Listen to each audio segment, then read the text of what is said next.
Lesson 18, your 3 life segments. The purpose of this lesson is to make you aware of the 3 specific segments that are present in your life. Not in order of importance. These segments are your self-identity, your sport identity, your self-esteem. Once you're really aware of these segments, you'll be able to fully develop, appreciate, understand, and recognize each segment. It's very important to develop all 3 of these segments because once you complete your sport, you'll need to draw from the other 2 segments of your life. Please remember, you are never too old to learn something new and change. It's easy to learn and sustain a sense of self. You can create a transition plan. That's what this course is. Let's explore these segments in more detail. Self-identity. The 3 key words in this question is, who am I? This is a question that refers to the global understanding that we have of ourselves and is the question that most of us will ask ourselves in some point on our life journey. What's the simplest of ways to describe this? It's the way you look at yourself and your relationship to the world. When you gain an understanding of this, it will allow you to examine who you are and, more importantly, allow you to create who you want to be.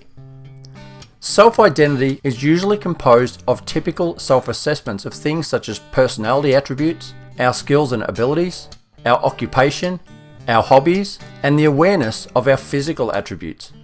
One of the most interesting attributes of these thoughts is that they are not just relative to the present moment.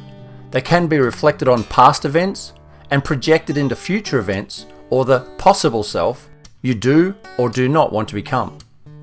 These thoughts and feelings correspond to our hopes, fears, standards, threats, and goals. We can use these attributes to function as incentives for future behavior or as a deterrent of someone we are afraid of becoming. Our boundaries. What most of us are not aware of are the boundaries that we surround ourselves with. Similar to the boundaries of a property, we have personal preferences or rules about different things, such as what you'll accept as behavior standards of yourself and towards yourself. Your ability to say yes or no to different events or statements. Our personal worldview. This is the way we structure our world around ourselves so the world makes sense to us. It involves everything that exists around us. It relates to our values and morals and how we and others should act and operate in the world. It's the vague set of guidelines and rules that we've unconsciously adopted from our life experiences and the influence we've had to this point on our life journey. The worldview is also the filter we use in which to make judgments on others and ourselves. Sport identity. Understanding athletic identity. Who am I? There are actually 2 sides to the answer of this question. One is your private identity and one is your public identity. And in order to simplify the ownership of the answer even more, we are made up of several of these identities. But whenever your first words are I am, this signifies ownership of that role in our language. For example, I am a runner, I am a cyclist, etc., which implies identity and is completely different to I enjoy running, I enjoy cycling, which implies an activity. Many of us hold different roles on our life's journey. I am a parent, I am a sibling, a child, a coach, a teacher, etc. I want you to think about your identities for a moment, as each of your roles will have different expectations and meanings attached to them. And it's important to understand how we interpret these expectations and the meaning we give to them, because these evaluations together measure up to form our self-esteem. Let's revisit the private and public identities and explore the differences.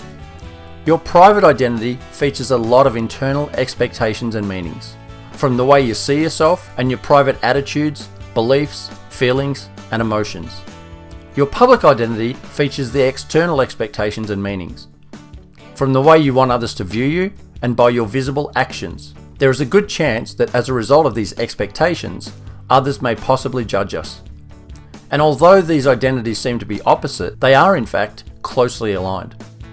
Both of these impact our moment-to-moment behavior patterns, because through this whole identity theory, we are likely to base our actions on how we both like to see ourselves and how we like to be seen by others. It's important to be aware of the strength of your athletic identity, as it may result in dysfunctional practices like overtraining. The requirement to overtrain is both a behavioural pattern and an emotional condition which often leads to burnout and anxiety when not training. Gaining an understanding of who you are away from your sport will enable you to widen your sense of self, gain clarity over your strengths, and enable you to better prepare for the next chapter in your life when it eventually arrives. By having a clearer understanding of who you are, this will enable you to switch on at times when you need to train or compete, and then switch off when you have completed that training or event, which fits in with the knowledge that athletes need to be in the here and now and have the ability to maintain concentration. Not being able to switch off is not healthy nor helpful.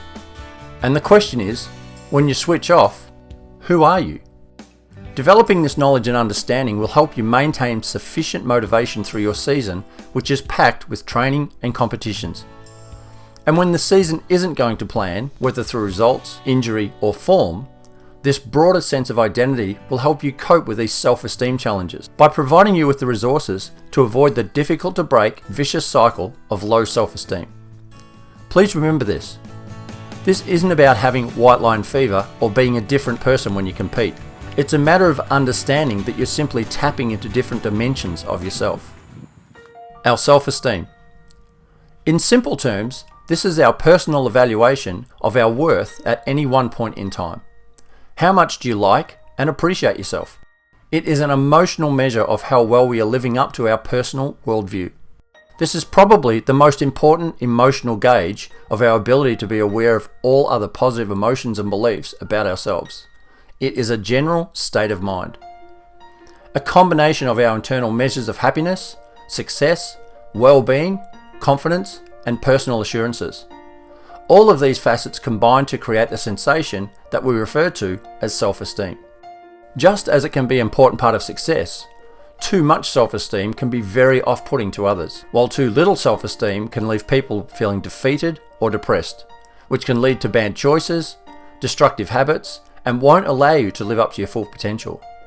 Keeping your self-esteem in the middle of these two extremes is what you're aiming for, a realistic and positive view of yourself. Self-esteem is often seen as a personality trait, which means it tends to be stable and enduring.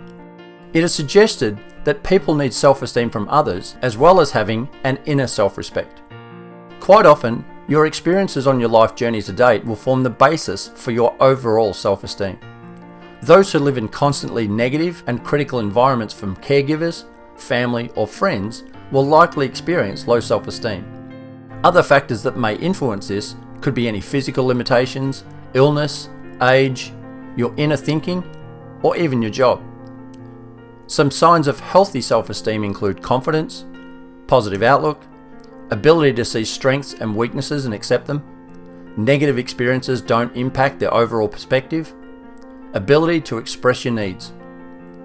Some signs of low self-esteem include lack of confidence, negative outlook, belief that others are better than you, fear of failure, and trouble accepting positive feedback. Your Goya action steps for today are: create a new journal entry and title it, "Who Am I?" Write 3 headers with several line spaces in between. Number 1 is self-identity. Who am I? Number 2 is sport identity. Who am I? And number 3 is my self-esteem. A reflection. Watch this video again and give some thought to your answers.